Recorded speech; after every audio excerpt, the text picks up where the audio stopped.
has not happened at all. And he's been desperate to figure out a way to shut the Ukraine war down. And what he's tried to rely on occasion, are economic sanctions. But we've put so many sanctions on the Russians that we're out of sanctions we can put on the Russians. So we began to talk about putting secondary sanctions on the Russians, which meant putting sanctions on India and on China.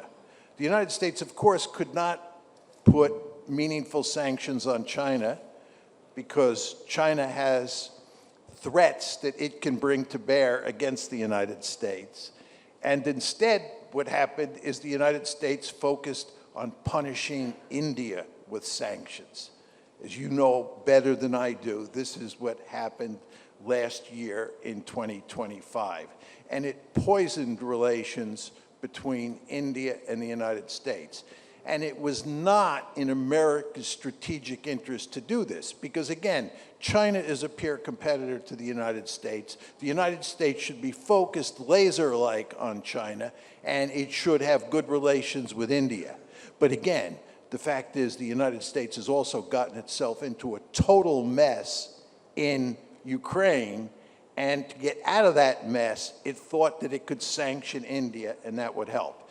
So what I'm saying to you is the Ukraine war, which continues to go on, has been the principal source of trouble between the United States and India, and it's poisoned relations.